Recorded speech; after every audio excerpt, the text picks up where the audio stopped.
નમસ્કાર મિત્રો, આ વાર્તા સાંભળશો તો ખરેખર તમારા બધા લોકોના રૂવાડા ઊભા થઈ જશે, તો છેલ્લે સુધી જરૂરથી સાંભળજો. હું મેડિકલેથી દવાઓ લઈને બહાર નીકળી રહ્યો હતો અને ખીચ્ચામાં પૈસાથી ભરેલું પાકીટ મૂકતી વખતે ભૂલથી તે હાથમાંથી સરકીને નીચે પડી ગયું હતું અને મને બિલકુલ ખબર ના પડી અને હું થોડોક આગળ ચાલ્યો ગયો હતો અને ત્યારે અચાનક પાછળથી એક કોમળ અને નરમ અવાજ આવ્યો હતો, સાહેબ, અરે સાહેબ, ઊભા રહો. મેં પાછું વળીને જોયું હતું તો એક છોકરી ઝડપથી મારી તરફ દોડતી આવતી હતી અને તેમના હાથમાં મારું જ પાકીટ હતું. તેણે નમ્રતાથી કહ્યું હતું, આ તમારું પાકીટ મેડિકલ પાસે પડેલું હતું અને લ્યો. મેં પાકીટ લીધું અને ખોલીને જોયું હતું. એક પણ રૂપિયો ઓછો ન હતો અને આજના જમાનામાં આટલા પૈસાથી ભરેલું પાકીટ કોઈ પાછું આપી શકે ખરું? મને તો એ જાણીને જ આશ્ચર્યચકિત થઈ ગયો હતો અને આશ્ચર્યની વાત હતી. હું તેની સામે જોઈ રહ્યો હતો અને તે ખૂબ જ સુંદર હતી અને તેમનો રંગ ગોરો રંગ અને મોટી મોટી આંખો હતી અને તેમના કાળા લાંબા વાળ, માથે હળવો દુપટ્ટો હતો,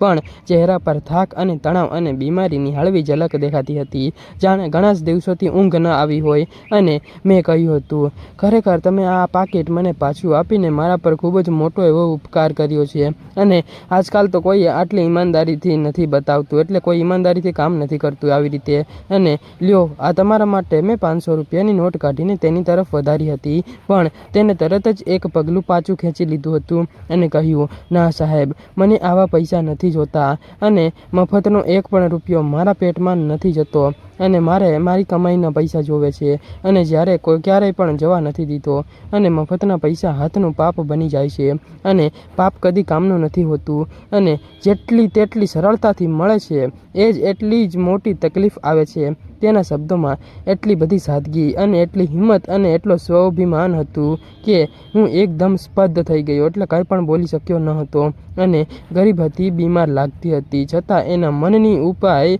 એટલે કે ઉપચાર અમારી સામે ચમકી રહી હતી. એટલામાં તેણે થોડીક ઝીઝક સાથે કહ્યું હતું, સાહેબ, જો તમારી ઓળખાણમાં કોઈ કામ હોય તો મને કોઈ કામ અપાવી દેજો અને કહેજો. મને ઘણા દિવસથી કામ શોધી રહી છું, પણ ઘરની હાલત પણ ખૂબ જ ખરાબ છે. અને એની આંખોમાં એક છુપાયેલું દર્દ અને એક મજબૂત ઈચ્છા બંને એક સાથે મને દેખાઈ રહ્યા હતા અને ત્યાર પછી હું એના દર્દને સ્પષ્ટ અનુભવી શકતો હતો. અને મેં પૂછ્યું હતું, તમે શું કામ કરી શકો છો? ત્યારે તેણે હળવેથી શ્વાસ લીધો અને ત્યાર પછી કહ્યું હતું, કોઈ પણ કામ કરી લઈશ અને તમે જે કહો એ. બસ ઘરનો ગુજારો ચાલે એટલે કામમાં આવવું જોઈએ, એટલે ગમે એ કામ મળવું જોઈએ, ખૂબ જ જરૂરી છે. મેં થોડી વાર વિચાર્યું. હું એકલો રહું છું, ઘરનું કામ, ખાવાનું, સાફ સફાઈ અને બધું મારે જાતે કરવું પડે છે. મેં કહ્યું, જો તમને મંજૂર હોય તો તમે મારા ઘરે કામ કરી શકો છો અને હું એકલો રહું છું. તમે ઈમાનદાર લાગો છો અને મહેનતુ પણ લાગો છો. ત્યારે એના ચહેરા પર પહેલી વાર એવી હળવી એવી સ્મિત આવી હતી અને ત્યારે એવું લાગ્યું હતું કે જાણે કોઈ અંધારામાં દીવો પ્રગટાવ્યો હોય. અને ત્યારે એણે પૂછ્યું હતું, તમે મને પગાર કેટલો આપશો કામ કરવાનો? અને ત્યારે મેં કહ્યું, તમે કહો.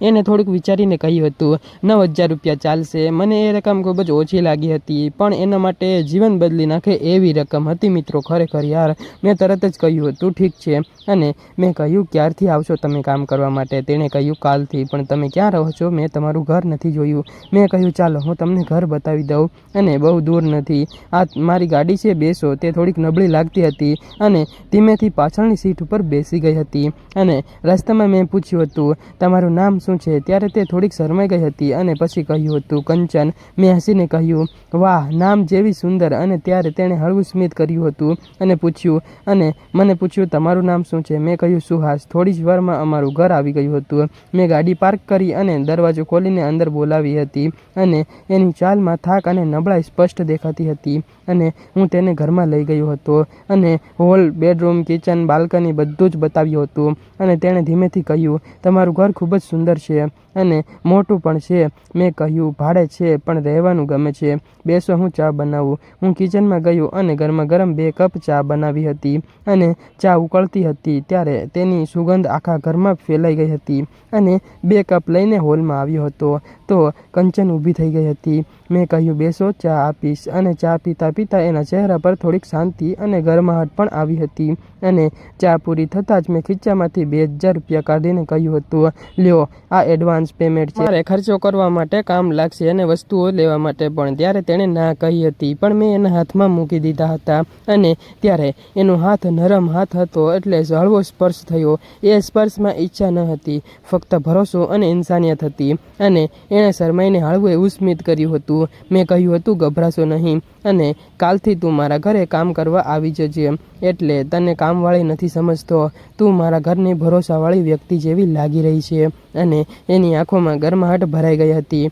અને ત્યાર પછી મેં તેમને ધીમેથી કહ્યું હતું, હા આવીશ. મેં પૂછ્યું, હું તને ઘરે મૂકવા આવું? તેણે તરત જ કહ્યું હતું, ના ના, હું રિક્ષાથી ચાલી જઈશ. મારું ઘર અહીંયાથી માંડ 1.5 કિલોમીટર જ દૂર છે, એટલે વધારે દૂર નથી. એ દરવાજેથી બહાર નીકળી અને એની નાજુક આકૃતિ ધીમે ધીમે દૂર જતી રહી હતી, પણ મારા મનમાં એનું સ્થાન એકદમ મજબૂત થઈ ગયું હતું. અને એ રાત્રે મને ઊંઘ પણ ન આવી. અને કંચનનો ચહેરો, એની ઈમાનદારી અને એનું સ્વાભિમાન બધું જ મને યાદ આવતું હતું. અને બીજે દિવસે સવારે ઠીક 7 વાગ્યે દરવાજે ટકોર થયો હતો, એટલે દરવાજે કોઈક ખખડાવી રહ્યું હતું. મેં દરવાજો ખોલ્યો તો કંચન સાડીમાં અને સાદી પણ એટલી સુંદર હતી કે સવારની કિરણો પણ ફીકી લાગે, અને એક પણ શબ્દ વગર અંદર આવી ગઈ હતી. ત્યાર પછી ઝાડુ લઈને સફાઈ કરવા લાગી હતી. અને એના હાથની ઝડપ, એની મહેનત જોઈને હું દંગ રહી ગયો હતો. ખરેખર એકદમ ચોંકી ગયો. પછી ચા બનાવી અને નાસ્તો બનાવ્યો, બધું જ ઘર જેવું. મેં તેને કહ્યું હતું, તું પણ ચા અને આ બધું ખા. અને એ શરમાઈ પણ મારા આગ્રહથી 2-4 ટુકડા ખાઈ લીધા. એની આંખોમાં મારા માટે પહેલીવાર ભરોસાની ચમક દેખાઈ હતી.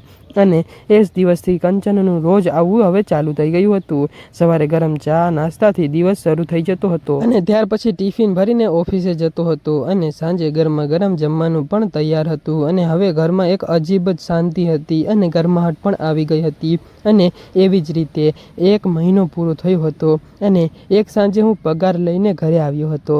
ત્યારે કંચન કામ પૂરું કરીને જવાની તૈયારી થઈ ગઈ હતી, એટલે ઘરે જવા માટે. મેં એને રોકી. એક નાનકડું એવું બંડલ એના હાથમાં મૂક્યું અને 12,000 રૂપિયા એણે ગણ્યા હતા અને ચોંકી ગઈ. સાહેબ, તમે વધારે આપી દીધા. મારો પગાર તો 9,000 છે. તે 3,000 પાછી આપવા લાગી હતી. અને મેં એનો નરમ હાથ પકડીને રોકી દીધી હતી કે ના કંચન, મેં જાણી જોઈને વધારે આપ્યા છે. તું ઈમાનદાર છે અને મહેનતુ છે. એની કિંમત થોડી વધારે હોવી જોઈએ. અને તારું ખાવા પીવાનું પણ કમાલ છે. કામ પણ એટલું જ સુંદર છે. અને બધું જ તું સારી રીતે કરે છે. એણે એ 3,000 મારા હાથમાં પાછા મૂકી દીધા હતા. અને ત્યારે એની આંખોમાં પાણી હતું. અને એને કહ્યું કે ના સાહેબ, મને મારી મહેનતના જ પૈસા જોઈએ. એ સમયે મને ખબર પડી ગઈ હતી કે હું એને દિલથી હવે ચાહવા લાગ્યો છું. અને એ મને ખૂબ જ પસંદ કરે છે અને હું પણ એને ખૂબ જ પસંદ કરું છું. હવે 4-5 મહિના વીતી ગયા. કંચન હવે મારા ઘરનો એક ભાગ બની ગઈ છે. અને એની દરેક હરકતમાં આદર, મમતા અને ધીમે ધીમે એક શાંત અને વિશ્વાસ દેખાવા લાગ્યો. પણ એની આંખોમાં ક્યાંક ઊંડે એક જૂનું એવું દુઃખ હજુ પણ જીવતું હતું. અને એક રવિવારે સવારે હું નહાવા માટે ગયો હતો અને હું સાબુ લગાડતો હતો, ત્યારે યાદ આવ્યું હતું કે હું ટુવાલ લેવાનું તો ભૂલી ગયો છું. અને બાથરૂમનો દરવાજો થોડો ખોલીને મેં કહ્યું હતું, કંચન, ટુવાલ લાવતો. ત્યારે એ બેડરૂમમાંથી ટુવાલ લઈને આવી હતી અને દરવાજાની બારીએથી, એટલે કે બારીની ઓટીમાંથી એણે પોતાનો નાજુક હાથ અંદર કર્યો હતો. લ્યો ટુવાલ. મેં ટુવાલ લેતી વખતે હળવો એવો સ્પર્શ થયો હતો અને એકદમ નરમ ગરમ, જાણે કરંટ લાગી ગયો. એણે તરત જ હાથ પાછો ખેંચી લીધો અને મેં દરવાજાની બહાર ડોકું કાઢ્યું હતું તો એનો ચહેરો એકદમ લાલ ચોળ થઈ ગયો હતો અને આંખો નીચી કરીને ઝડપથી કિચનમાં ચાલી ગઈ હતી. અને ત્યાર પછી એવું થયું મિત્રો, ખરેખર તમે સાંભળશો તો તમારા હોશ ઉડી જવાના છે, તો જરૂરથી સાંભળજો છેલ્લે સુધી. મેં કપડાં પહેર્યા અને કિચનમાં ગયો હતો અને જમવાનું બનાવતી હતી. અને જોઈને એનો હાથ એક પળ માટે થંભી ગયો. હું એની પાસે ઊભો રહ્યો અને ખૂબ જ નજીક એની સાડીમાંથી આવતી હતી હળવી એવી સુગંધ, એની ધીમી શ્વાસની અવાજ, બધું જ મને પાગલ બનાવી દીધું હતું. અને મેં ધીમેથી એનો હાથ પકડી લીધો હતો અને ત્યારે એ ચોંકી ગઈ, પણ હાથ ના ખેંચ્યો. એની આંખોમાં મેં પહેલીવાર ખુલ્લો પ્રેમ જોયો હતો અને ઘણા જ વર્ષોથી દબાયેલું દુઃખ. પણ મેં કહ્યું હતું, કંચન, તું ખૂબ જ સુંદર છે, ખરેખર ખૂબ જ સુંદર છે, દિલથી. પણ આ 4-5 મહિનામાં તું મારા દિલમાં એટલી ઊંડી ઉતરી ગઈ છે કે વાત જ ના કર. કે હવે તને મારા દિલમાંથી બહાર કાઢવું એ શક્ય નથી. અને મને તારાથી પ્યાર થઈ ગયો છે. તું મને ખૂબ જ ગમે છે.